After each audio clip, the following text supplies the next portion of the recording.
నమస్తే, నేను మీ Raman Rajesh, MS life 600+ CRS TMT bar నుంచి ఉత్తమ్ నిర్మాణ్ ఛానల్కి స్వాగతం. ఈరోజు మనం చూడబోయే సబ్జెక్ట్ ఏంటంటే రైన్ వాటర్ స్టాగ్నెట్. అంటే సిటీలో మన major cities Hyderabad, Chennai and Bengaluru and Mumbai ఇలాంటి మెట్రో సిటీస్లో మనం ఎవరి రైనీ సీజన్లో మనం చూస్తున్న ఒక చాలా పెద్ద ఇష్యూ ఏంటంటే వాటర్ స్టాగ్నెట్, ట్రాఫిక్లో వాటర్ స్టాగ్నెట్ అవ్వడం. అయితే ట్రాఫిక్ జోన్స్లో మీకు వాటర్ స్టాగ్నెట్ అవ్వడానికి మెయిన్ రీజన్ ఏంటంటే, సో మనం ప్రతి ఒక్కరు మొత్తం సిటీ మొత్తం ఆక్యుపై అంటే కంప్లీట్లీ మనం ఇన్ఫ్రాస్ట్రక్చర్ డెవలప్ అయింది. Apartments, residential buildings, independent houses, so commercials, X Y Z మనం కంప్లీట్గా ఇన్ఫ్రాస్ట్రక్చర్ అనేది డెవలప్ చేసాం. అయితే మనకు ల్యాండ్ అనేది ఖాళీగా లేదు. అంటే మీకు రైన్ వాటర్ పడుతుంది, పైనుంచి వర్షం పడుతుంటే ఈ వాటర్ అంతా టోటల్ ఒక మెట్రో సిటీ ఏరియా మొత్తం పడే వాటర్ ఎక్కడికి వస్తుందంటే రోడ్డు మీదకి వస్తుంది. ఎందుకు అంటే మనకు రైన్ వాటర్ హార్వెస్టింగ్ సిస్టమ్ అన్నది మనకు లేకపోవడం వల్ల. ఈ రైన్ వాటర్ హార్వెస్టింగ్ సిస్టమ్ ఎందుకు మెయింటైన్ చేయాలన్నది ఒక రీజన్ కూడా చెప్తాను. అంటే not only traffic water stagnate గురించి మాత్రమే కాదు, గ్రౌండ్ లో మనకు సమ్మర్ సీజన్ లో బోర్వెల్స్ కూడా బాగా డ్రై అయిపోవడం మనం సిటీలో చాలా పెద్ద ఇష్యూ ఉంది. వాటర్ ట్యాంక్ మనం ప్రొక్యూర్ చేసుకొని మనం చేయడం కూడా జరుగుతుంది. చాలా మందికి ప్రాపర్ వాటర్ అనేది కరెక్ట్ గా దొరకపోవడం వల్ల వాళ్ళకు సమ్మర్ సీజన్ లో బాగా సఫర్ అవుతున్నారు. దీన్ని కూడా మనం కంట్రోల్ చేయొచ్చు. ఎలా అంటే రైన్ వాటర్ హార్వెస్టింగ్ ప్లానింగ్ అనేది ప్రాపర్గా చేసుకొని మీకు బోర్వెల్స్ కు ప్రాపర్ రీఛార్జ్ చేసేస్తేనే మీకు వాటర్ అనేది స్టాగ్నెంట్ కాదు. ఒకటి నెక్స్ట్ వన్ ఏంటంటే మీకు బోర్వెల్ కూడా రీఛార్జ్ అవుతుంది. ఇది ఎలా చేయాలి, ఈ ప్రొసీజర్ గురించి మనం మాట్లాడతాం. అంటే ప్రతి ఒక్కరు మన ఇల్లు కట్టే ముందు మనం ఏం చేస్తున్నాం అంటే ఇల్లు కట్టేస్తున్నాం.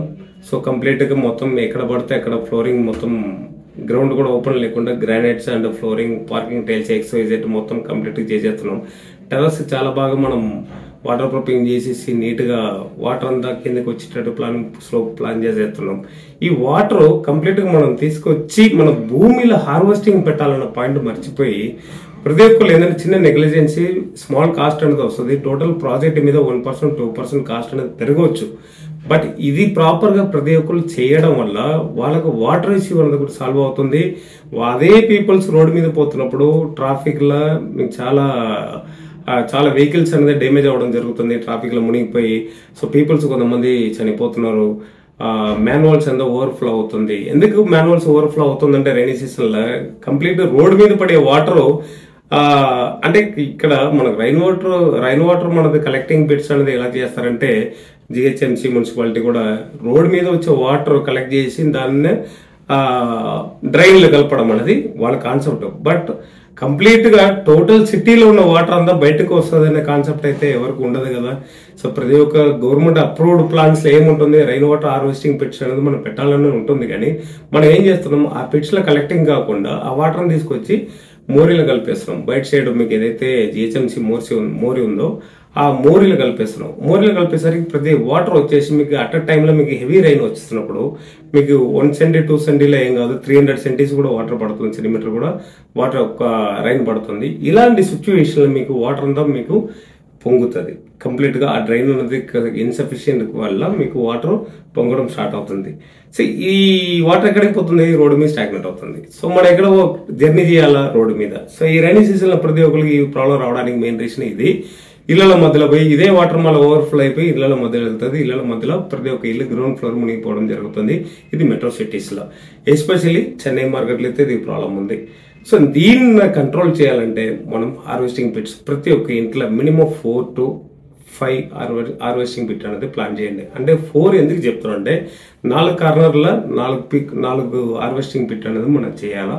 So especially bore fifth one ఎందుకంటే బోర్ కూడా ఒక హార్వెస్టింగ్ బిట్లకు మనం కలెక్టింగ్ చేస్తాం. ఈ 4 హార్వెస్టింగ్ కూడా ఓవర్ఫ్లోనే మనకు pipe 4 inches are 6 inches PVC pipe అనేది ప్రొవైడ్ చేసి ఫైనల్ గా ఈ ఓవర్ఫ్లో వాటర్ బోర్లో కనెక్ట్ అయ్యేలాగా చేయాలి. సో బోర్లో మినిమం ఒక 6 feet 6 feet విడతల ఒక 6 to 8 feet డెప్త్ లో మీకు డికింగ్ చేసి బోర్ పైప్స్, క్యాషింగ్ పైప్ ఉంటాయి కదా, పైపు చుట్టూ వైపు 6 by 6 feet కు మీకు అంటే పిట్ సైజు డెప్త్ డికింగ్ చేసి అందులో కంగర్ కానీ శాండ్, సో తర్వాత మీకు కోల్ ఇట్లాంటి అంటే వేస్ట్ కోల్స్ ఉంటాయి కదా, ఇదంతా ఫిల్అప్ చేయవచ్చు, లేదా స్లాగ్ ఫిల్అప్ చేయవచ్చు. అంటే ఇది చేయడం వల్ల వాటర్ కూడా కంప్లీట్గా డ్యామేజ్ వాటర్ లేకుండా, అంటే డస్ట్ వాటర్ లేకుండా కంప్లీట్ ప్యూరిఫై అవుతుంది. ప్యూరిఫై అయ్యి మీకు బోర్లో కనెక్ట్ అవుతుంది. దీన్ని కూడా మనం ఏం చేయాలంటే, మనం డ్రింకింగ్ వాటర్ ప్రాబ్లం ఉంది, సమ్మర్లో మనకు వాటర్ ప్రాబ్లం ఉందంటే, గ్రౌండ్లో మనకు కంప్లీట్గా మన సంపు అండ్ అదర్ ఏరియాస్ లో పార్కింగ్ ప్లాన్ చేసేస్తున్నాం. పార్కింగ్ ఏరియాలో సంపు వచ్చేస్తుంది ఈశాన్య మూలకు. సో ఇది ఇక్కడే మనం పార్కింగ్ కూడా ప్లాన్ చేస్తున్నాం. సో అదర్ దెన్ ఏంటంటే, మీకు ఇంట్లో కింద గ్రౌండ్ లో బేస్మెంట్ అంతా మనం ఏం చేస్తున్నాం అంటే ఖాళీగా ఫిల్అప్ చేస్తున్నాం. అలాంటి ఏరియాలో మీకు సంపు ఒక 2 lakhs 3 lakhs సంపు కూడా ప్రొవైడ్ చేసుకుంటే, ఈ వాటర్ అంతా అందులో కలెక్టింగ్ చేసి దాని ఓవర్ఫ్లో తీసుకొచ్చి మళ్ళీ మనం బోర్లో కలుపుకోవచ్చు. 2 hours 3 hours heavy rainy season 300 centimetre 200 centimetre rainy వచ్చినప్పుడు 2 to 3 hours లో మీకు ఆ ట్యాంక్ కూడా నిండిపోవడం జరుగుతుంది ఒక ఇంట్లో. ఇదే అపార్ట్మెంట్ అనుకోండి, ఇంకా చాలా మందికి ఇది ఉపయోగపడుతుంది. కాబట్టి ఈ సబ్జెక్ట్ మీద ప్రతి ఒక్కరు ఇండివిజువల్ గా మనం మారాలనుకుంటే తప్ప ఇది మారుతుంది తప్ప, సో కంప్లీట్ దీనికి ఒక చట్టం తీసుకొచ్చి చేయాలంటే కాదు. చట్టం ఉంది, అయినా మనం పాటిస్తలేము. సో ఈ ప్రాసెస్ మనం చేసుకోవడం వల్ల మనమే కాదు, మన చుట్టుపక్కల వాళ్ళు కూడా సఫర్ కాకుండా, కొన్ని డెత్ అంటే కొంతమంది రైనీ సీజన్ లో చనిపోవడం జరుగుతుంది. ఇలాంటి సిచ్యువేషన్ జరగకుండా మనం ఆపాలంటే రైన్ వాటర్ హార్వెస్టింగ్ బిట్స్ అని ప్రతి ఒక్కరు కలెక్టింగ్ బిట్ చేయండి. తర్వాత బోర్కి రీఛార్జ్ చేయండి. సంపులు కలెక్టింగ్ చేసుకుని సమ్మర్లో మీకు అదే వాటర్ మనం డ్రింకింగ్ వాటర్ కూడా యూజ్ చేసుకోవచ్చు. అంత ప్యూర్, అలా బిలో 300 TDS ఉంటుంది. సో బోర్కి రీఛార్జ్ చేయడం వల్ల హార్డ్ వాటర్, సాల్టీ వాటర్ మీకు 1500 2000 TDS ఉన్నప్పుడు కూడా దాన్ని కూడా మనం కంట్రోల్ చేస్తుంది. రీఛార్జింగ్ చేయడం వల్ల బోర్ వాటర్ 300 400 తీసుకొచ్చేస్తుంది. సో ఇది లాంగ్ టర్మ్ మనకు మంచి బెనిఫిట్ ఉంటుంది.